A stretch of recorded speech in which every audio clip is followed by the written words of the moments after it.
Bonjour à toutes, bonjour à tous. Je propose on attend juste 1 minute, 2 minutes maximum, lorsque les personnes puissent rentrer et après on lance le webinaire. Hi to everybody, welcome. I propose that we wait 1 or 2 minutes time to leave just for all the participants to enter the webinar, and then we'll start. Thank you.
Hi again. Hi, everybody. I suggest that we can start. We have about 100 people connected so far, so we can start in order not to have big delays.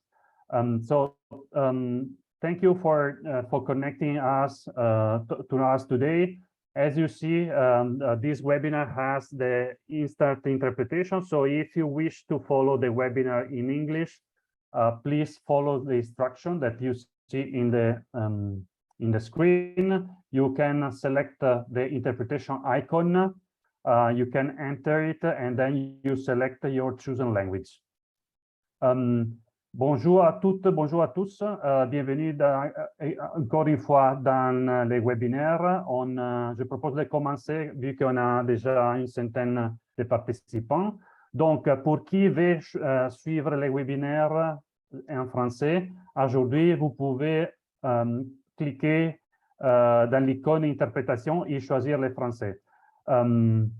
Pour ceux qui souhaitent suivre les webinaires en live dans la chambre principale, il y aura certaines présentations qui seront faites en français et une présentation qui sera faite en anglais.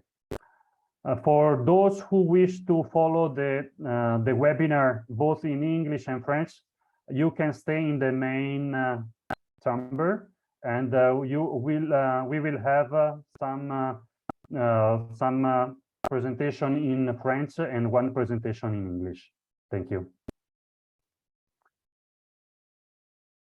Okay, slide, Lynn, please. Je commence, je vous remercie encore de votre participation. Je commence avec quelques instructions. Donc, le webinaire aura une durée d'1 heure, 60 minutes. On a commencé. Le webinaire est aussi, l'enregistrement a été déjà lancé et sera partagé après. S'il vous plaît, pour tous les participants en ligne, veuillez utiliser la section questions et réponses pour toutes les questions que vous souhaitez poser aux différents présentateurs, aux différents speakers. Et alors, si vous voulez vous présenter ou donner d'autres commentaires, vous pouvez utiliser aussi la chat. Bienvenue aussi tout type de commentaires, suggestions par rapport à qu'est-ce que sont votre expérience aussi dans les transferts monétaires dans des contextes difficiles. Bienvenue, mais dans la chat. Toutes les questions, s'il vous plaît, dans la section questions et réponses. Tous les microphones sont coupés, donc le seul moyen pour interagir, c'est à travers vos questions. Et encore une fois, merci aux présentateurs de bien vouloir parler lentement et clairement afin que les interprètes puissent interpréter, traduire normalement. Slide. Merci beaucoup à tous et encore bienvenue à cet webinaire Conception et mise en œuvre des transferts monétaires dans des contextes difficiles.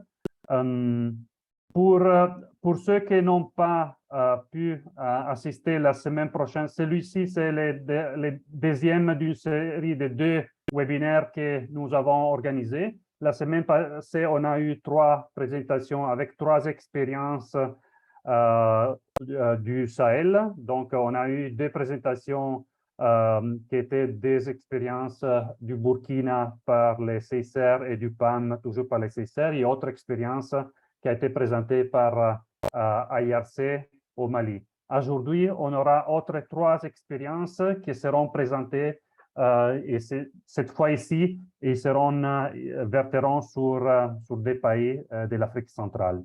Nos intervenants aujourd'hui sont Jean-Baptiste Héral, conseiller humanitaire global Danish Church Aid. Après, on a Musa Bouinza, Country Economic Recovery Manager, DRC. Et finalement, on a M. François Kabemba, Operation Manager for the Social Security Fund of the Democratic Republic of Congo, et Yazi Amadou, qui est l'assistant technique pour les transferts monétaires et les paiements digitaux à la Banque mondiale en RDC. Slide. Notre agenda aujourd'hui est composé comme on a dit, de 3 présentations. Les 3 présentations auront une durée chacune de 10 minutes. Donc, ils seront aussi présentés tous les 3 et après on passera à l'autre section questions-réponses. Donc, la première présentation, comme on a dit, c'est de Danish Church Aid et vertera sur une expérience en République centrafricaine. La deuxième présentation sera du Conseil danois des réfugiés et vertera sur une expérience au nord-est nigérien. Et finalement, on aura la troisième présentation qui sera une présentation du Fonds social de la République démocratique du Congo, qui est soutenu par la Banque mondiale. Et la présentation vertera évidemment sur le programme NRDC. Après les 3 présentations, on aura une session de questions-réponses. Donc, on répondra aux questions que vous aurez mis dans la section questions-réponses. Donc, s'il vous plaît, mettez-les dans la section et réponses et pas dans la chat. Au finish, on aura un mot de clôture du webinaire. Slide, please. Merci beaucoup. Donc, on commence maintenant avec la première présentation. Jean-Baptiste Héral de Danish Church Aid présentera cette expérience en République centrafricaine. Jean-Baptiste, vous avez la parole. Merci beaucoup, Mirko, et bonjour à tous. Donc, c'est Jean-Baptiste Héral. Je suis conseiller humanitaire global avec Dan Church Aid, DCA.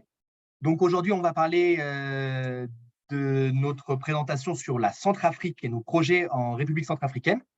Donc, d'un point de vue contextuel, rapidement, DCA en République centrafricaine, c'est des projets depuis 2015 à travers 2 piliers majoritairement, la sécurité alimentaire et ce qu'on appelle CPBB, Conflict Prevention and Peace Building, donc renforcement de la paix et prévention des conflits. On a en RCA une situation humanitaire critique, tout particulièrement dans la région de Ouaka et la sous-préfecture d'Ipi, qui sont les zones géographiques du projet de DCA qu'on va étudier avec vous aujourd'hui. Avec plus de 20% de sa population en situation d'insécurité alimentaire sévère, IPC 4, et dans le top des sous-préfectures où il y a le plus d'incidents sécuritaires rapportés, Ipi, la sous-préfecture d'Ipi, est un contexte particulièrement difficile pour travailler. Next slide. Donc, pourquoi c'est particulièrement difficile? Les forces armées gouvernementales et leurs affiliés sont en conflit ouvert contre les groupes armés qui sont nombreux dans la sous-préfecture. Et la situation sécuritaire est encore plus dégradée à cause de nombreux groupes criminels et coupeurs de route. En plus de l'insécurité extrêmement présente, le manque d'infrastructures dans les zones rurales, que ce soit routes, réseaux ou marchés, rend le contexte extrêmement compliqué pour une réponse humanitaire. Donc, les conséquences de cette insécurité et le manque d'infrastructures sur le projet, les projets et les acteurs humanitaires, comme vous pouvez l'imaginer, c'est multiple. On est limité dans l'accès humanitaire et dans l'accès notamment aux populations les plus touchées. On a des prix des denrées disponibles sur les marchés qui sont très élevés car la situation sécuritaire et les manques de routes font flamber les coûts. L'espèce, le cash, n'est que très peu disponible dans les centres urbains de Ipi et quasi inexistant dans les villages en périphérie. Et puis, on n'a pas de réseau téléphonique, juste quelques kilomètres en dehors d'Ipi. Donc, pour vous, ça c'est un petit peu le contexte. Maintenant, le projet qu'on va étudier un petit peu, c'est un projet financé par ECHO, l'Union européenne, un projet d'1 an avec un objectif d'aide agricole et alimentaire à 1777 foyers, comme vous pouvez le voir là, avec 3 piliers, 3 résultats, l'aide agricole, l'aide alimentaire d'urgence et puis un modificateur de crise. Donc, notre population cible dans ce projet, c'était les populations rurales qui sont en fait les populations les plus dans le besoin et les moins servies par les acteurs humanitaires. Notre réponse humanitaire autour de Ipi s'étend jusqu'à 15 km dans les territoires ruraux.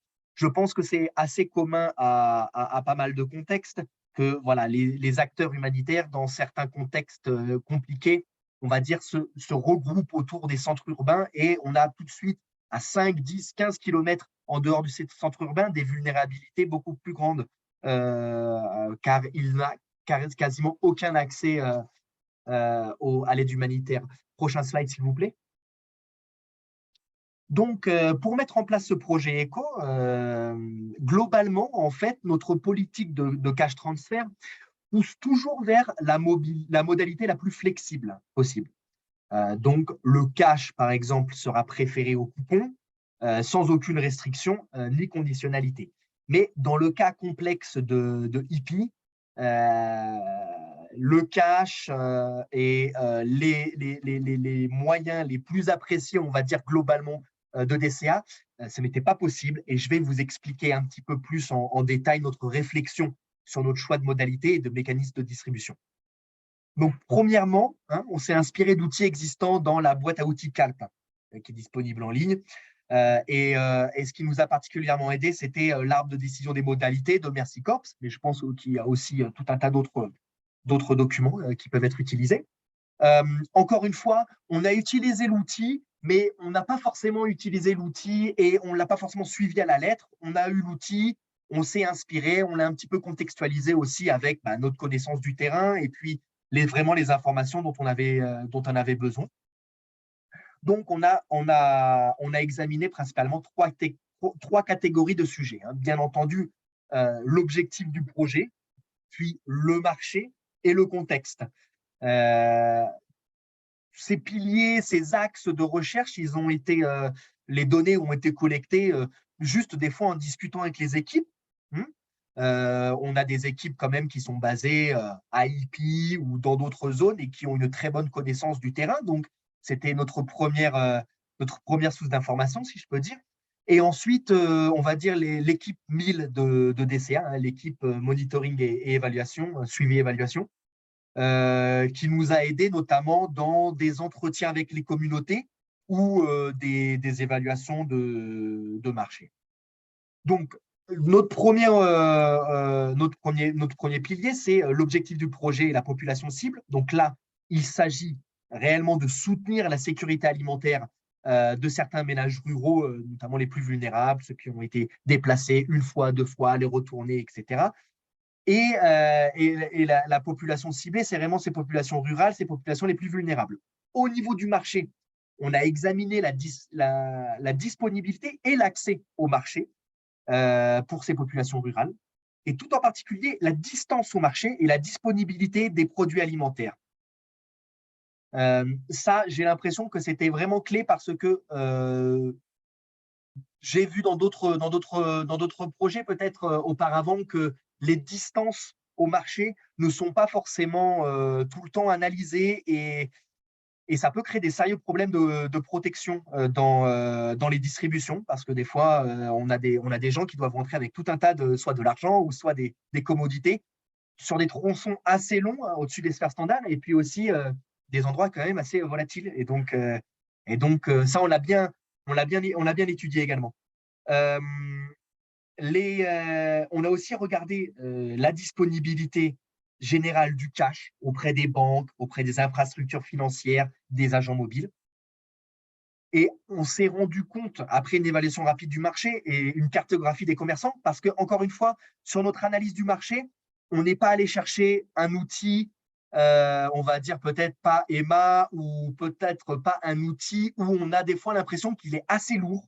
On a fait vraiment une étude de marché qui va se cantonner un peu à la cartographie des fournisseurs disponibles, à la disponibilité des biens et des denrées, et puis un petit peu de collecte de données des prix. Et juste ça, ça nous a permis déjà d'avoir une bonne idée des dynamiques du marché sans devoir faire notamment des études trop poussées et trop lourdes, parce que bon, on est dans un projet d'urgence, on est censé aussi pouvoir à la fois écrire soit une concept note rapide ou pouvoir répondre très rapidement.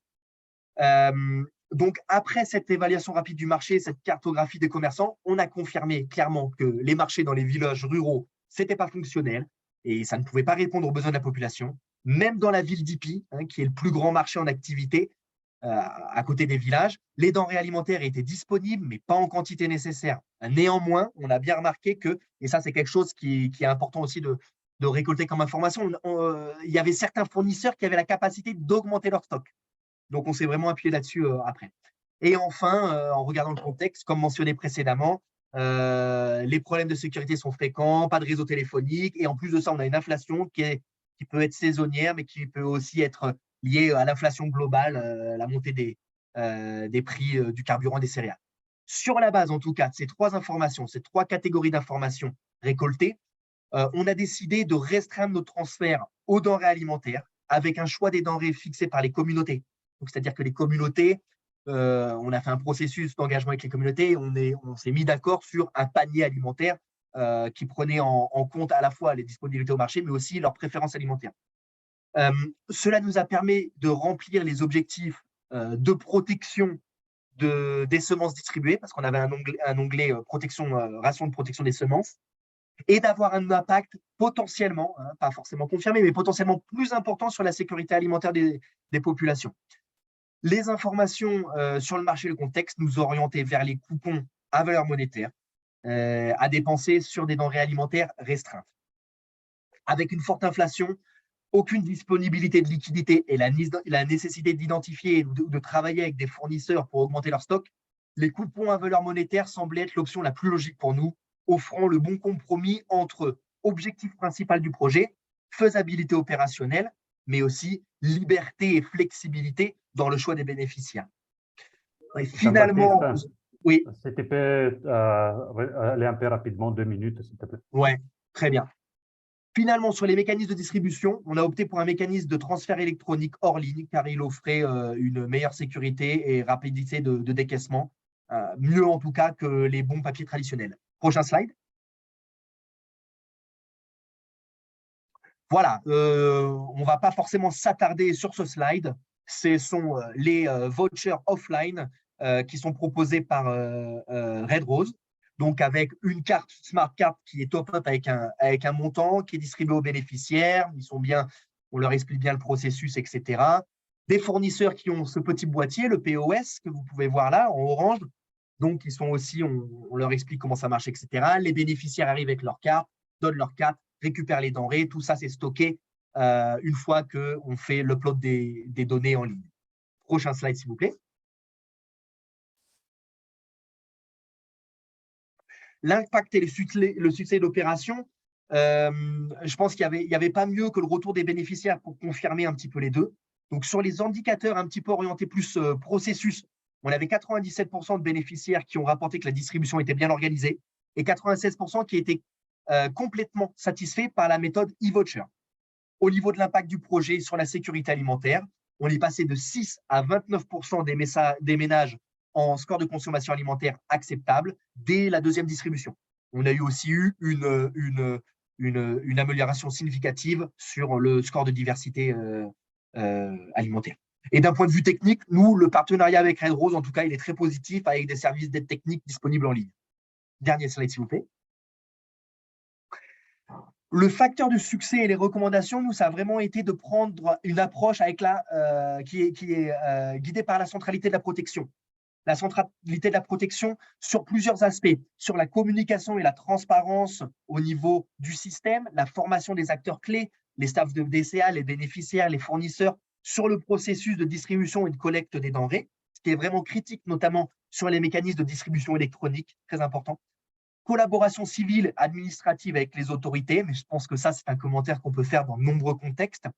Un mécanisme hybride de gestion des plaintes entre un mécanisme communautaire de gestion des plaintes, mais aussi complémenté par des numéros verts pour des hotlines, etc. Communautaire et des fournisseurs sur la composition du panier alimentaire et sur la prévision des stocks, la prévision des distributions avec les fournisseurs qui sont contractés. Et ensuite, voilà, la revue régulière, les post-distribution monitoring régulières afin de confirmer l'impact et la fonctionnalité du processus. Voilà, c'est tout pour cette présentation. Je vous remercie beaucoup pour votre écoute. À vous. Merci beaucoup, Jean-Baptiste, pour votre présentation. Veuillez poser vos questions dans la section questions-réponses. On voit déjà que vous êtes déjà en train de poser quelques questions dans cette section. Si vous voulez ajouter d'autres, n'hésitez pas. Jean-Baptiste, vous pourrez déjà maintenant commencer à répondre à certaines questions. Certaines seront aussi reprises dans la dernière session questions et réponses. Nous poursuivons maintenant avec la deuxième présentation. C'est la deuxième présentation qui sera faite par le Conseil danois des réfugiés, DRC, et sur une expérience nord-est Nigeria. Nusa, over to you. Yeah, good afternoon to you, colleagues, and I want to appreciate you for putting time aside to come and participate in this webinar. My name is Musa Buyinza, once again, the Economic Recovery Manager for DRC in Nigeria. Next slide. Continue. Yeah, so in the Northeast Nigeria, we are still faced with a conflict which has been running for over 12 years now. And as a result of that, many communities still remain inaccessible, which has led to about 2.17 million people being in IDP settings within the 3 states of Borno, Adamawa, and Yobe states. The total number of people who are projected to be to be food insecure is about 4.1 million for the period of June to August. And we're also faced with the effects of climate change, which have sometimes resulted into low crop productivity, and sometimes it involves a lot of rains, which cut off infrastructure, which makes access to some of the areas quite hard. In addition to that, when you're dealing with cash in the Northeast Nigeria, there's a lot of bureaucracy regarding the movement of cash from one place to the other. It has to go through a number of approval processes, which sometimes makes access quite hard as well. Next slide. Yeah, so the objective of our conditional cash transfer is to ensure that vulnerable households in the conflict-affected communities meet their basic needs and improve their livelihoods in a timely, secure, and convenient manner. We target a number of categories of people, with the first one being the most vulnerable persons, including the female-headed households, households with poor coping strategies, people with disabilities, households with malnourished children, and able-bodied individuals who participate in the cash for work interventions. Next slide. So why do we do cash transfer programming? Initially, DRC used to implement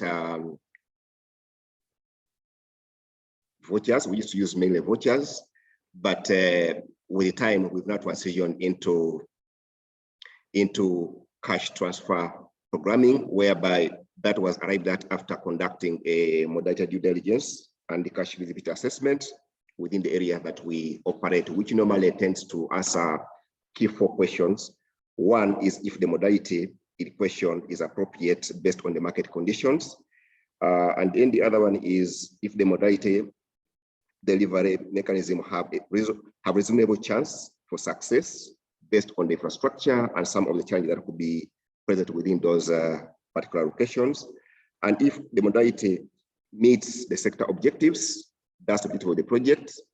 And then the last one, we look at the cost effectiveness and the efficiency. So based on all those, our assessments found that the target communities that we are working on, it was feasible for us to proceed with the cash transfer programming, since some of these locations are considered a little safer to access, and the markets were considered to be functional.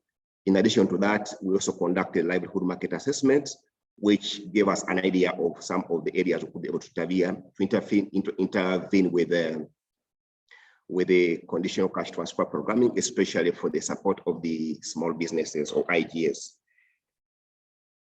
Next slide. So we deal with the 2 major cash modalities, and one of them is the unconditional cash transfer, which we use for provision of food assistance and the multipurpose cash assistance.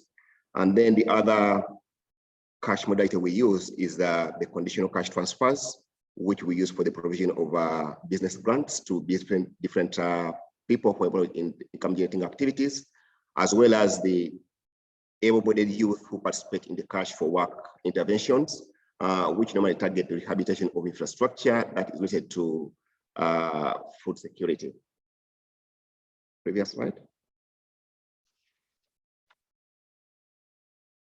Yeah, no, the previous slide, please. So the delivery mechanism, we mainly use eCash. And initially, we used to only work with UBA Bank as the financial service provider. But with the time, we've now engaged eCash system, which is provided by Red Rose and the UBA Bank as the financial service providers. The good thing with this is that using the Red Rose platform, we are able to do real-time monitoring of all the cash transactions, both by DRC as well as the financial service provider, and even donors.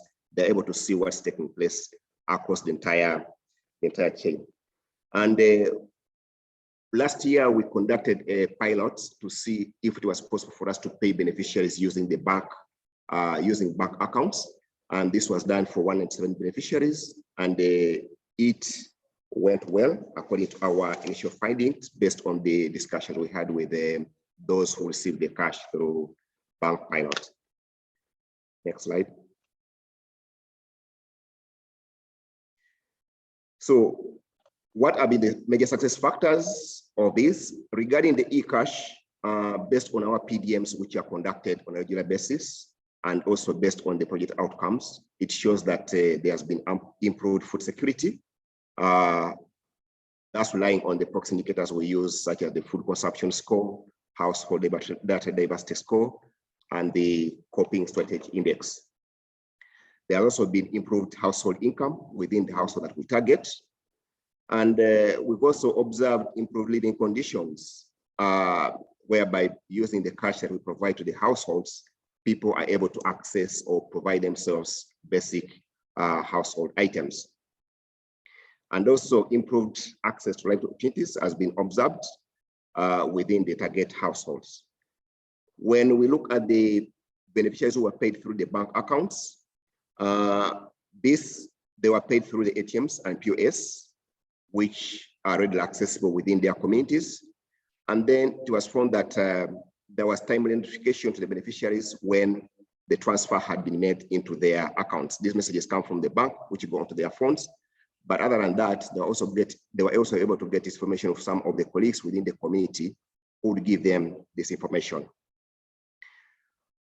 This method also ensured safety of the beneficiaries in that no one can be able to know that you've been able to get assistance, which renders safety for the target beneficiaries. And there was also no waiting time for the beneficiaries when assistance was provided compared to the normal method we use, whereby people have got to converge in a particular location to receive their assistance. And then also households were found or mentioned that they can better plan for their assistance because it comes through the bank account, which enables them to withdraw it in bits compared to when it's given to them in a single amount, which sometimes doesn't allow them to regulate their expenditure. Next slide. We encountered a few challenges. For example, security in some of the locations can sometimes run out of hand. And because of that, we have to monitor the situation from time to time. Before we do our cash assistance or assistance, we have to ensure that the safety team gives a clearance based on what they will have found out within those locations. The beneficiary identification during registration periods, there were also some kind of challenges in that at first, but we addressed that by having biometric registration, which is done through the Red Rose One Solution platform, which minimizes the chances, for example, of people manipulating the entire system to enroll people who may not be qualifying for that. And then we also had inter-household power dynamics, and we've been able to address this by mainstreaming gender within all our interventions. So we work with protection, and also within the program, we try to ensure that all the activities are mainstreamed with protection. And then regarding the charges that the beneficiaries are deducted from when they get the money through the bank payments, we've been able to address that. Basically, the recommendation for that is that we could consider making a small top up to the beneficiaries when they are paid through the bank to take care of those charges which are levied on them by the banks or POS. Next slide. There, regarding the electronic cash lessons learned, we've been able to realize that most of the financial service providers are reluctant to distribute cash in the hardest to reach areas. The actual beneficiaries reached using biometric registration with the picture. So we are able to ensure that we target the actual beneficiaries, and we achieve this through using the biometric method, whereby we capture the picture as well as the thumbprints of the beneficiaries. And then there is also real-time monitoring, which assists in ensuring that there's accountability both within DRC and also before the donors. This can be followed on a timely manner. And then also,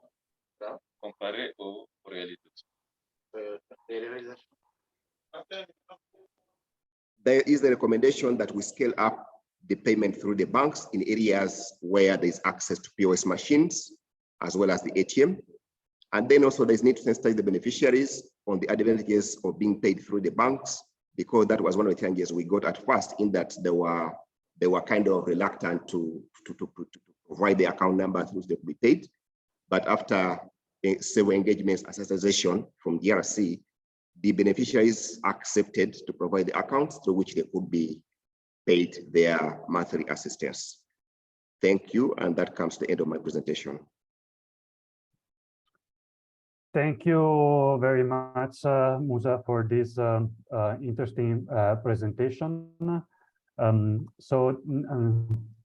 si vous voulez, Moussa, vous pouvez déjà commencer à répondre à certaines questions que j'ai vues dans la section questions et réponses sur votre présentation. Et entre-temps, on passe la parole, on voit la présentation pour la dernière présentation du Fonds social de la République démocratique du Congo. Yazi, à vous la parole.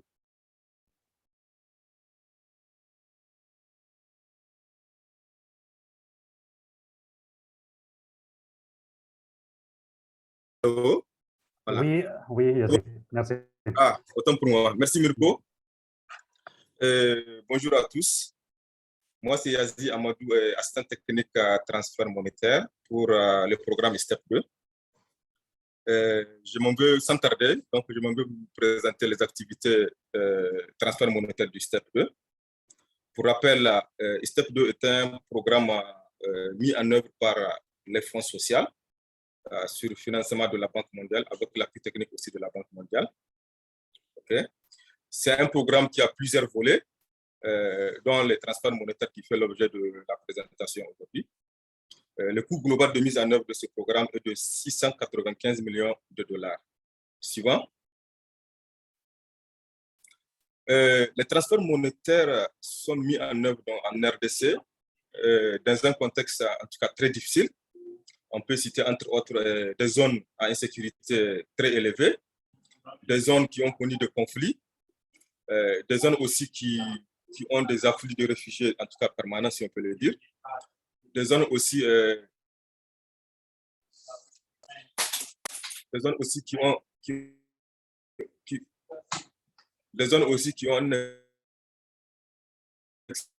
excusez-moi, qui infrastructure, etc. On peut, le suivant, on peut aller.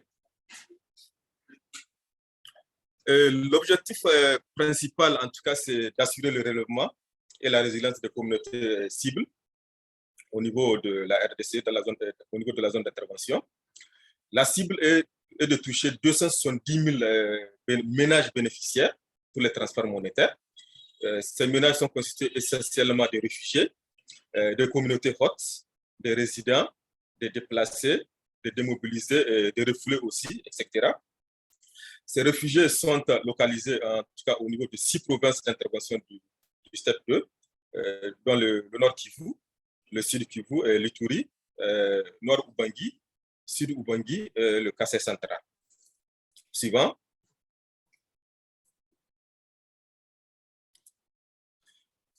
Pour justifier la mise en œuvre, en tout cas l'utilisation de la pertinence de la modalité cash et du mécanisme de distribution qu'on utilise, plusieurs études de faisabilité ont été réalisées au niveau de chaque province, de chacune des provinces d'intervention, ainsi donc suivi aussi par une analyse d'options de réponse qui nous a permis en tout cas d'analyser plusieurs points, dont entre autres les marchés, la capacité des marchés.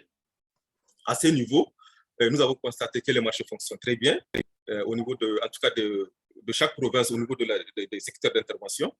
Les marchés fonctionnent très bien. Ils sont aussi intégrés car il y a une accessibilité économique des marchés. Les commerçants aussi ont une grande capacité de monter leur offre en fonction de des demandes. Il y a aussi l'existence de concurrence entre les commerçants, ce qui donc ça veut dire qu'il n'y a pas de cartel, et les marchés sont aussi très, très bien approvisionnés, donc en tout cas malgré donc l'insécurité et l'inaccessibilité de certaines zones. Le deuxième point qui a été analysé, c'est la capacité des prestataires de services financiers ainsi que leur existence au niveau de nos zones d'intervention. C'est ainsi que l'analyse révèle l'existence d'une diversité de prestataires de services financiers dans la zone. Et ces prestataires ont en grande majorité l'expérience en termes de distribution de cash avec les acteurs humanitaires avec qui ils ont eu à travailler. Et aussi, donc, la plupart ont la capacité financière, en tout cas, d'accompagner le programme STEP2 dans la mise en œuvre, dans la distribution du cash aux bénéficiaires. On peut citer parmi ces prestataires les banques qui sont les plus nombreuses, les coopératives qu'on trouve parfois dans des zones un peu plus reculées, les compagnies de téléphonie mobile, les commerçants aussi, sur qui on peut s'appuyer en cas de besoin pour assister les bénéficiaires. Le troisième point qui a été analysé, c'est l'acceptation des transferts monétaires par les communautés. Donc, le programme donc, a jugé utile donc, de confirmer, de vérifier donc, en tout cas l'acceptation de ces points donc, par les communautés. Ainsi, après analyse, il révèle que la grande majorité des communautés cibles donc, ont une tendance à une préférence de cash en espèces à travers surtout les IMF et les banques. C'est vrai, il y a une tranche qui ont opté pour la téléphonie mobile, mais à ce point, il y a la couverture téléphonique qui est vraiment inexistante dans une grande majorité des villages d'intervention, surtout des villages qui sont un peu plus à l'est. Donc, ce qui rend un peu difficile l'utilisation de téléphonie mobile dans certains contextes. Pour le moment, le programme utilise comme mécanisme de distribution. Donc, vous avez vu, donc c'est vraiment les banques, les IMF, les coopératives beaucoup plus. Donc, tel que le TUTI, qui est une grande banque au niveau de la RDC et la TMB. Il y a une troisième banque aussi qui est la FNB et PK, qui est utilisée aussi par le programme STEP 2. Suivant. Comme facteur de succès, il y en a plusieurs, en tout cas, plusieurs points ont contribué donc à la réussite, en tout cas, de cette mise en œuvre de cette intervention. Parmi ces points, il y a l'utilisation des prestataires de services financiers expérimentés, donc qui ont eu à travailler dans des zones d'insécurité, car c'est de l'argent liquide qu'ils transportent. Donc, ce point, vraiment, ces prestataires nous ont donné beaucoup de services, car jusqu'à présent, c'est ces mécanismes qu'on utilise. Un deuxième point très important à souligner, c'est vraiment l'utilisation d'un système très efficace de gestion et de traitement des données. À ce point, donc, je vais un peu m'attarder parce que puis le grand nombre de ménages ou bien de données qu'on utilise simultanément, en tout cas en moyenne 10 000, pas moins, donc à moins 10 000 bénéficiaires par ciblage. Du coup, donc, il nous faut donc, on a eu à mettre en place un système en tout cas très efficace qui nous permet de traiter rapidement les données et de les gérer aussi pour pouvoir les valider avec les communautés rapidement et faire les distributions. Et aussi, à part ça, nous avons mis en place aussi un serveur qui nous permet même à distance de contrôler, de vérifier les distributions qui se font sur le terrain. Ce serveur donc est utilisé, en tout cas, il nous permet aussi d'avoir à tout moment qu'on le veut, d'avoir des informations sur les bénéficiaires, sur chaque bénéficiaire par rapport à la distribution. À ce point, donc, ce qu'on fait, donc, il y a des cartes à code barre qu'on utilise, donc qui sont utilisées, qui sont distribuées aux bénéficiaires. Au niveau de ces cartes code barre, il y a toutes les informations sur les bénéficiaires. Et à chaque fois, donc, sur le site de distribution, donc, après lecture, toutes les informations, en tout cas sur les bénéficiaires, donc, passent sur le serveur. Du coup, donc, à tout moment, on peut consulter pour savoir à quel moment chaque bénéficiaire a été payé et où il a été payé. Un troisième point de succès, c'est la mise en place d'un système de gestion des plaintes. À ce point, plusieurs canaux sont en train d'être utilisés donc, par les programmes STEP2 pour pouvoir remonter les informations donc, par rapport aux plaintes. Il y a les boîtes à suggestions qui sont implantées au niveau des villages d'intervention. Nous avons aussi des numéros verts au niveau de chaque province. Et ces numéros verts sont vulgarisés, sont mis en place, sont disponibilisés donc, dans les villages d'intervention pour permettre aux ménages ou bien aux communautés donc, de se renseigner ou bien de poser des questions. Il y a des comités de plaintes aussi qu'on met en place dans les villages avant les ciblages, avec qui on travaille aussi pour nous faire remonter les informations. À part ça, donc, il y a aussi donc, un outil qu'on a mis en ligne sur la gestion des plaintes avec les équipes terrain pour remonter donc, les plaintes jusqu'au niveau national. Un quatrième point de succès, c'est la forte implication des autorités administratives et locales, qui est très important, en tout cas, qui nous a jusque-là permis donc, de réaliser donc, la mise en œuvre donc, dans des zones en tout cas un peu plus insécures, aussi un peu plus difficiles. Suivant. Slide. Comme défi majeur, en tout cas, les défis, il y a toujours des défis, malgré les succès. En tout cas, un des défis majeurs qu'on a, c'est d'étendre cette intervention dans des zones très rouges, entre guillemets, si on peut le dire, en tout cas des zones un peu plus difficiles d'accès, et aussi donc à pouvoir aussi étendre cette distribution au niveau des zones où le mouvement de population est très, très, très fréquent. Développer une stratégie toucher des ménages, même en cas de mouvement de population. Ici, donc, je m'explique. Nous avons des ménages, chaque bénéficiaire, plutôt autant pour moi, a un cycle de distribution d'1 an. Donc, soit à raison d'une distribution chaque trimestre. Et du coup, dans des zones un peu où il y a un mouvement de population, le risque qu'on a, c'est qu'on peut avoir des ménages qui, après une distribution ou bien après un recevement, peuvent se déplacer pour des raisons d'insécurité. Donc, il nous faut une stratégie pour pouvoir donc les suivre pour continuer à les payer jusqu'à la 4e paye. Troisième défi majeur, c'est de réaliser plusieurs distributions simultanément dans le même secteur, sans pouvoir créer d'inflation sur les marchés.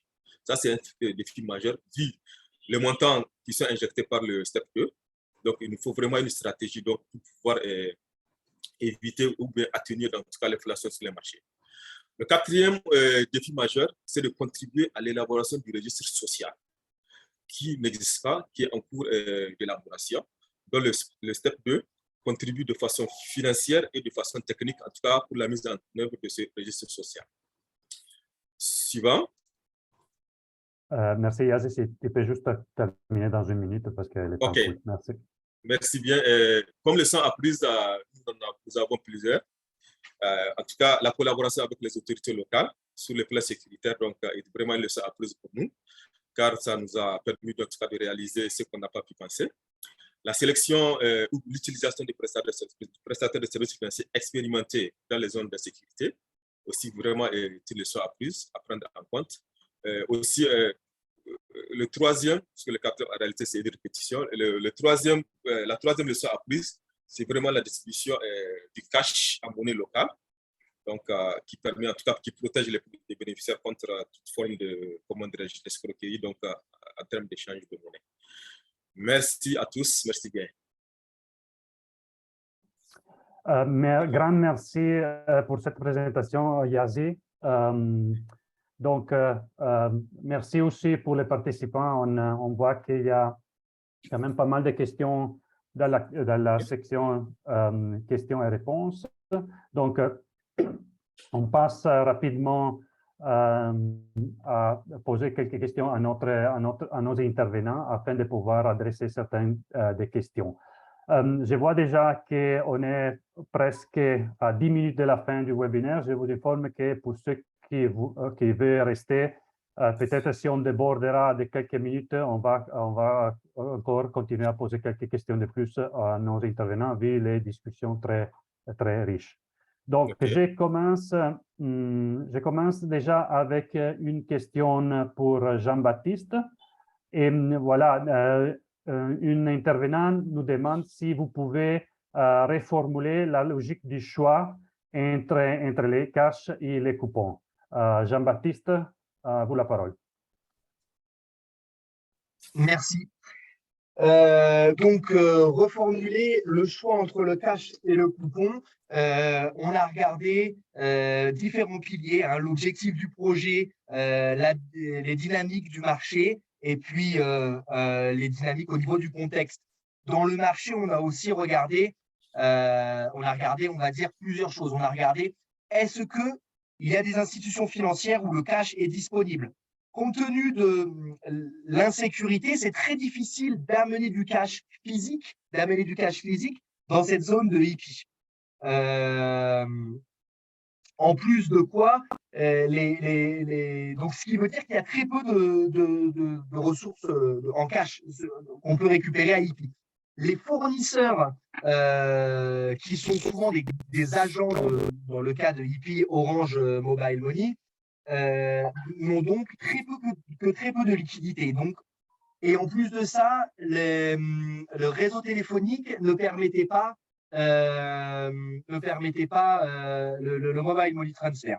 Donc, et finalement, on n'avait pas d'entreprise, comme ça peut l'être des fois, d'entreprise de transport de fonds qui pouvait amener le cash et faire du cash in hand, direct cash, du cash dans des enveloppes. On n'avait pas cette possibilité. Là, en tout cas sur la zone de hippie, j'ai entendu dire que dans le contexte de l'RCA, c'est en train de se développer petit à petit. Donc, c'est peut-être quelque chose à explorer dans le futur, mais en tout cas, au moment du design du projet, ce n'était pas une possibilité. Merci. Merci beaucoup, Jean-Baptiste. Je prends une question aussi pour Musa. Musa, I'll get a question for you. Donc, un participant demande, selon les mécanismes de transfert de cash électronique, comment ça s'est fait? Est-ce que vous pouvez ajouter quelques détails pratiques? I'll also translate in English to make sure that one participant asked if you can add some more details on the e-cash transfer mechanism. Thank you, Musa. Over to you. Yeah, thanks, Miko, and to the to the person who asked the question.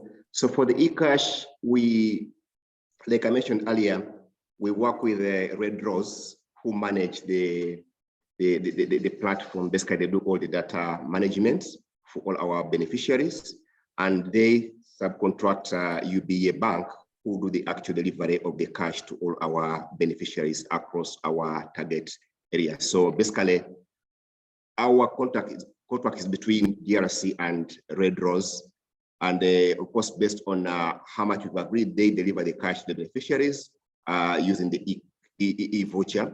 And that's done through their agents who travel to these locations that we target on a regular basis. Of course, at the time of giving the cash, our staff are there, and also some community leaders to confirm that we are giving the cash to the rightful beneficiaries.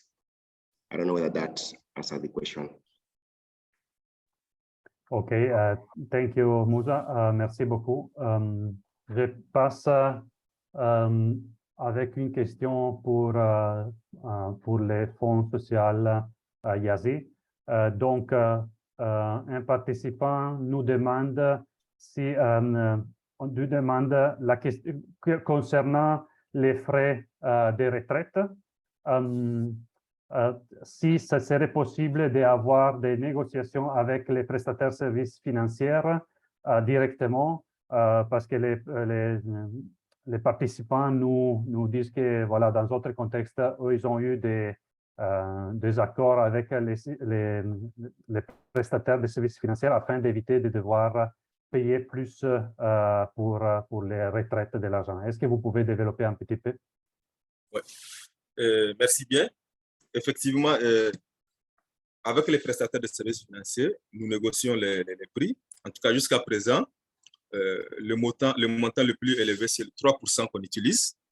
C'est vrai, on a eu des soucis dans certains contextes, des prestataires qui ont, lors de l'offre, qui ont proposé des prix très élevés, ce qui a même retardé certaines distributions, surtout à l'Est. Jusque-là, donc, on est en train de voir. Donc, l'idée, ce qu'on fait, en tout cas, nos négociations, jusqu'à présent, c'est 3% le maximum. C'est pour cela, donc, dans l'explication, je disais, parfois, nous, on part jusqu'aux coopératives. Donc, on s'appuie parfois sur les coopératives qui ne sont pas parfois dans les provinces mères, qui sont même au niveau de certains secteurs, si on peut le dire, de certains pas groupements secteurs. Donc, on s'appuie pour eux, donc pour réduire le coût, mais aussi pour faciliter, en tout cas, le transport de la liquidité au niveau des villages. En tout cas, pour le moment, c'est 3%, le maximum de coût qu'on supporte pour la distribution du cash. Merci bien. OK, merci beaucoup, Yazi. Je reviens avec autre question pour toi, Jean-Baptiste, et c'est concernant la sécurisation des bénéficiaires dans votre projet, dans les milieux dans un tel milieu insécurisé. Et voilà aussi, si aussi vous pouvez développer un petit peu la question de la protection que vous avez tout à l'heure évoquée dans votre présentation. Merci. C'est sûr que c'est des contextes très sensibles. Donc, comme j'ai mentionné, on a beaucoup travaillé avec les autorités locales, que ce soit au niveau communautaire ou au niveau des autorités administratives, on va dire, pour avoir à la fois l'acceptance nécessaire et puis aussi des informations sur l'évolution du contexte qui peut très rapidement évoluer. Voilà, on touche du bois. Pour l'instant, on a encore une distribution à faire. Pour l'instant, on n'a pas eu d'incidents sécuritaires, mais on sait que voilà, c'est un risque. On a identifié tous ces risques sécuritaires avec notre département sécurité et conjointement avec le département programme. Donc c'est quelque chose qu'on a pris en compte dans le design de notre projet. Mais il n'y a pas de risque zéro de toute façon dans ces contextes extrêmement volatiles. Donc voilà, nous, on travaille sur l'acceptance communautaire, l'acceptance des différents groupes qui opèrent, mais on n'est jamais à l'abri non plus de groupes de bandits. Au niveau de la protection des bénéficiaires, lorsqu'ils ont reçu leur commodité, ce qu'on essaye vraiment, c'est de respecter en tout cas les standards FAIR quand il s'agit de la distance des centres, des points de distribution, des marchés un petit peu artificiels concrets, parce que compte tenu du fait que ces villages sont à 15 jusqu'à 20 km du centre d'IPI, ce qu'on a fait, c'est vraiment rapprocher les marchés auprès d'eux, avec des contrats avec tout un tas de fournisseurs préidentifiés, et donc ce qui fait qu'ils n'ont pas de longues distances à marcher avec leur commodité, qui peut en tout cas, selon notre analyse, réduire leur exposition aux différents risques de banditerie auxquels ils peuvent être exposés. La centralité de la protection la centralité de la protection, elle s'exprime, on va dire, tout au long du projet, que ce soit sur l'accès juste et équitable des populations aux services humanitaires, que ce soit sur la transparence et la communication et l'implication des communautés dans le design du projet, que ce soit aussi sur les mécanismes de redevabilité aux bénéficiaires. Donc voilà, chaque pilier, on les retrouve dans le projet, que ce soit dans le fait que la communauté choisit la nourriture qu'elle veut être proposée, ou qu'elle participe au design du projet en fait. Et en plus de ça, on avait vraiment, on avait matérialisé cette centralité de la protection par un protection officer, un officier de protection qui était sous le project manager. Et donc, ce n'est pas un projet protection, mais néanmoins, on est dans une crise de la protection en RCA. Donc, on avait cet officier qui nous a fait une analyse, qui a contribué à l'analyse des risques et qui aussi faisait à la fois le côté gestion des plaintes, mais aussi qui faisait tout l'aspect, on va dire, un petit peu plus traditionnel de la sécurité sur gestion et priorisation des personnes vulnérables sur les sites de distribution, faire en sorte que, voilà, on offre une réponse qui ne crée pas plus de mal que de bien. Merci. Ok, merci beaucoup Jean-Baptiste. Effectivement, des éléments très pertinents aussi pour toute la question du no-harm, la question de protection pour ne pas nuire. On passe à autre question pour Musa. I'll do it directly in English because I know there is a translation for the French speakers.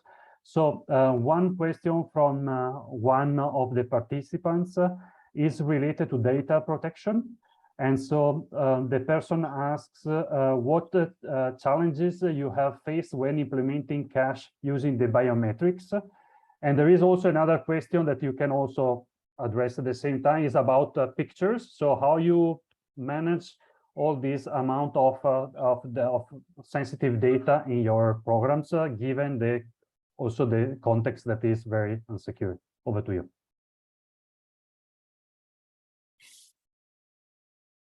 You are on mute. Yeah, so regarding the picture, the question on the pictures, of course, using the Red Rose platform, we are able to have pictures of all the primary recipients of our assistance. And of course, when you go in the community, sometimes we have to print a list of the beneficiaries with their picture, which is used to verify against whom we are providing the assistance. But sometimes, even if these are not clear, we still go along with the tablets which would have pictures of the beneficiaries, which is used at the point of verification to ensure that we are providing the assistance to the right beneficiary. There has been demands from the government sometimes, for example, to share information about the beneficiaries, but of course, working together with the other other humanitarian actors, we've been able to work with, for example, the INGO Forum to ensure that discussion have been held with the government to discuss with them and explain to them why it's important to ensure that we have data protection for all our beneficiaries. And I think as the INGO Forum, all the humanitarian actors will be able to succeed on that.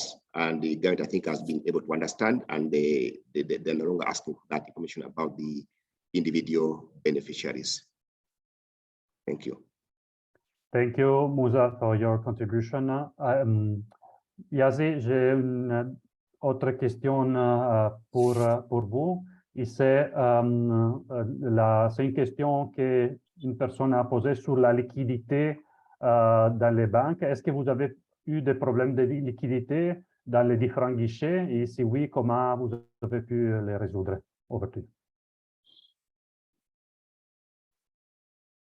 Allô? Oui, allô, Yazi. Est-ce que... C'est pour nous? Oui, c'est pour vous. Désolé.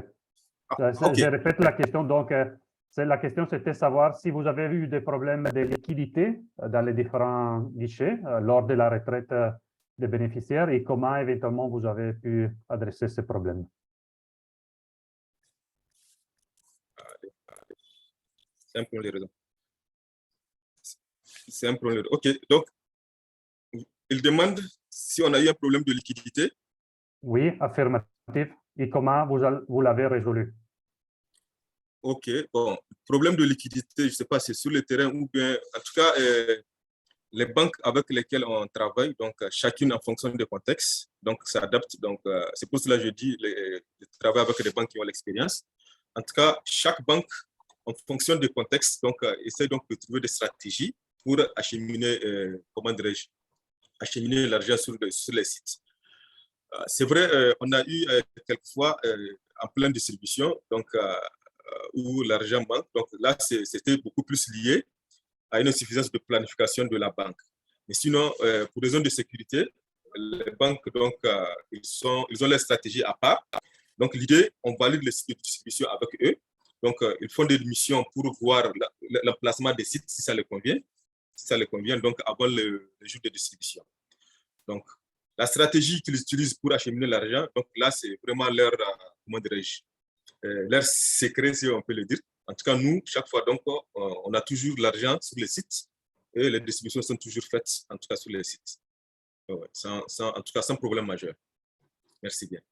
OK, merci beaucoup, Yazi. Avant de vous poser la dernière question, que c'est la même question pour tous les trois, je vais vous demander si vous avez juste un conseil à donner aux autres organismes. Je demande à Sophie de lancer un petit questionnaire. Comme ça, les personnes, vu qu'on on a déjà passé le temps, voilà, on a déjà le questionnaire. Donc, si vous pouvez, s'il vous plaît, commencer déjà à les remplir. Il y a 3 questions. Comme vous voyez, il y a la question qui est posée en français, mais aussi la traduction en anglais, parce qu'avec Zoom, on n'aurait pas pu faire autrement.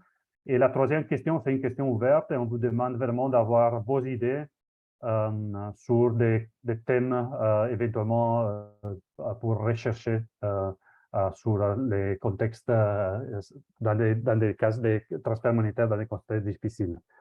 Je propose en même temps aussi de vous poser la dernière question, entre-temps que les gens sont en train de répondre au questionnaire.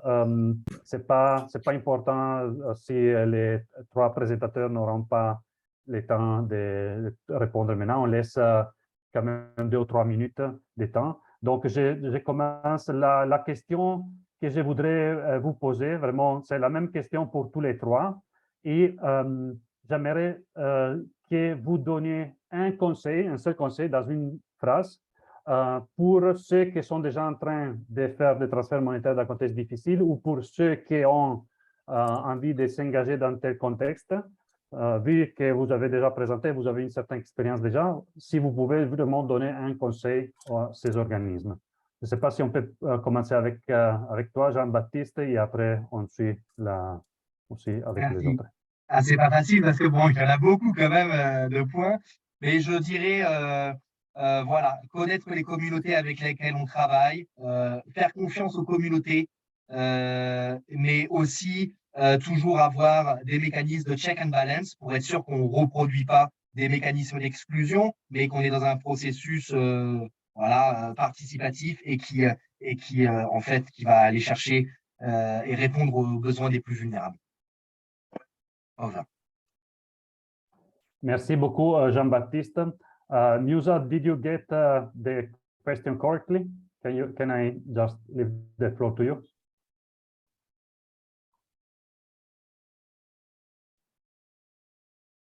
You are on mute. Yeah, thanks for that question. On our end, I think like I mentioned earlier, one of the challenges we face is that not many financial service providers are willing to go to such locations. So I think it's really important to invest a lot of time in trying to identify which of the financial service providers is willing and also has the capacity to be able to get to such area that you would want to get to. I think that's really key. That's why you should invest a lot of time. Thank you. Okay, thank you, Musa.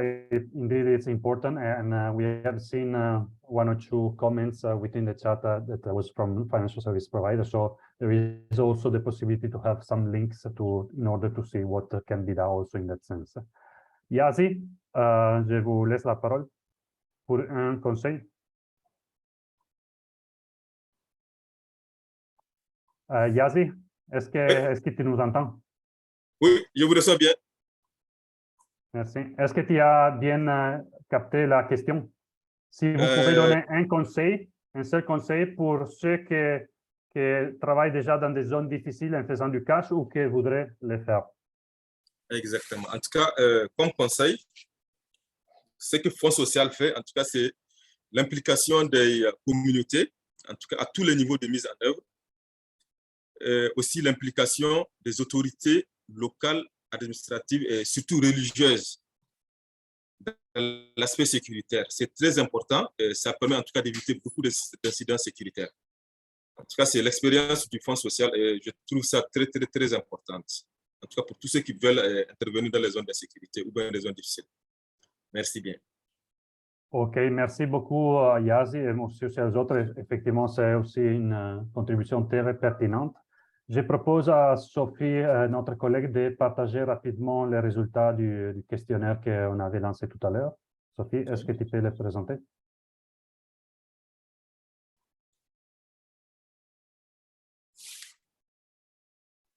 Voilà, donc c'est le questionnaire disant que c'est la première question sur savoir si les CAL devraient s'engager plus.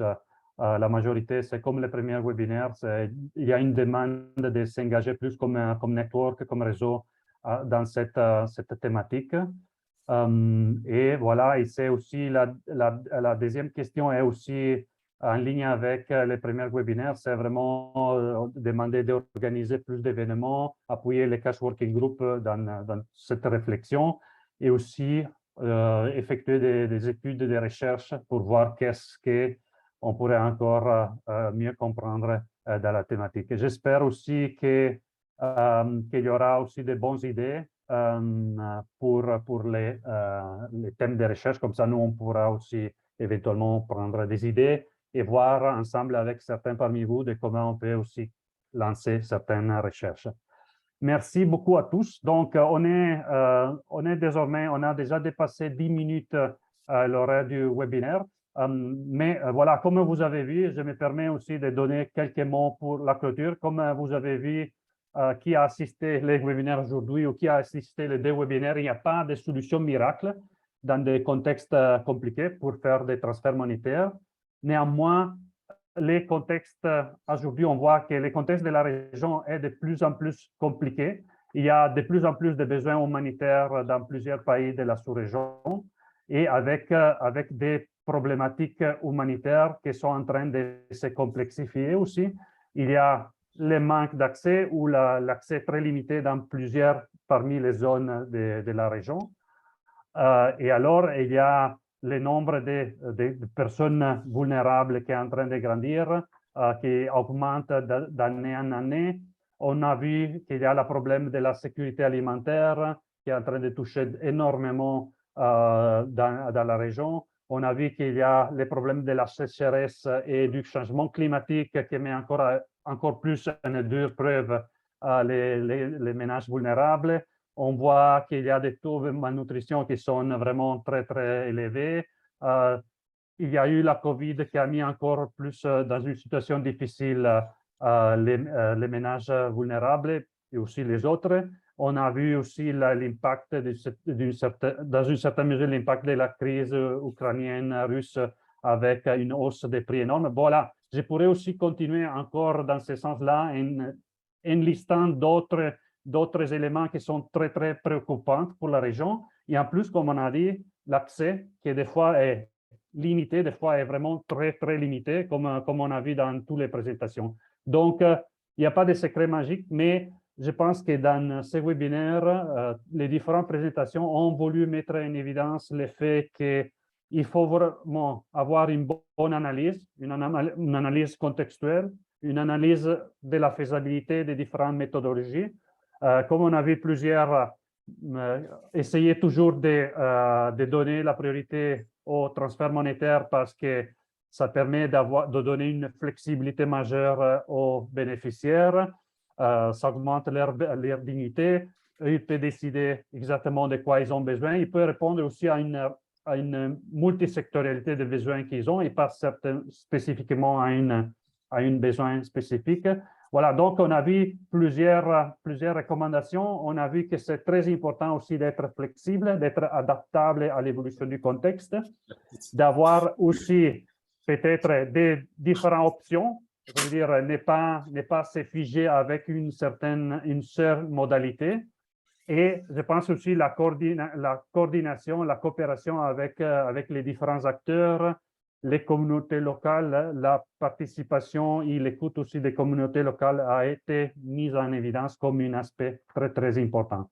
Donc, voilà, là aussi, on pourrait continuer, mais je pense que comme on a déjà dépassé une quinzaine de minutes les temps limites, je voudrais quand même vous demander, vous informer que l'enregistrement des webinaires sera partagé d'ici les jours prochains à venir, ainsi que toutes les présentations, les 6 présentations qu'on a eues, les 3 de la semaine passée et les 3 de cette semaine. Et aussi, on aura une compte rendu qu'on va vous partager. Je vous demande aussi, pour ceux qui sont intéressés, je vous remercie tous beaucoup, les speakers, les intervenants, Jean-Baptiste, Moussa, Yazi, François. Je vous remercie beaucoup énormément. C'était très intéressant. Je remercie aussi énormément tous les participants parce qu'on a vu il y a beaucoup de questions, beaucoup d'intérêt aussi dans les sujets. Nous, au sein de CALP, on va voir qu'est-ce qu'on pourrait faire encore dans ces sujets.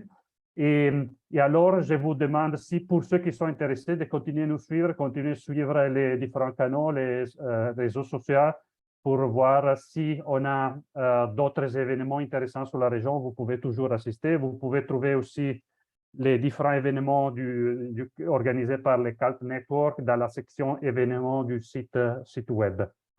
Mais juste avant de vous laisser, je voudrais juste demander à Sophie de partager avec vous un lien pour une dernière questionnaire. Je sais que je suis désolé qu'on vous demande toujours de remplir pas mal de questionnaires, mais c'est vraiment, on est en train de rédiger la prochaine édition du rapport sur la situation mondiale des transferts monétaires.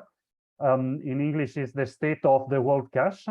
Je suis sûr que plusieurs parmi vous sont déjà familiers avec ce document qui est devenu un peu, c'est la 3e version qu'on va commencer bientôt. Il y avait la première 2018 et la deuxième 2020. Donc, ça a été un document de référence pour toutes les personnes qui travaillaient dans les contextes de cash, mais aussi au-delà. Donc, on vient de vous partager les liens. S'il vous plaît, si vous pouvez prendre, c'est une vingtaine de questions. Si vous pouvez juste prendre une quinzaine de minutes quand vous avez le temps, ça suffit de les copier maintenant ou de l'ouvrir. Et après, vous pouvez les compléter quand vous voulez. Si jamais ça vous échappe, les liens, vous les retrouvez aussi dans notre page LinkedIn et on va les partager encore plus. Donc, on est à la fin. Encore un tout grand merci à tous les intervenants et les participants et aussi à mes collègues qui nous ont assistés de là. Merci beaucoup et excellente suite des journées à vous tous. Merci, au revoir. Merci, au revoir.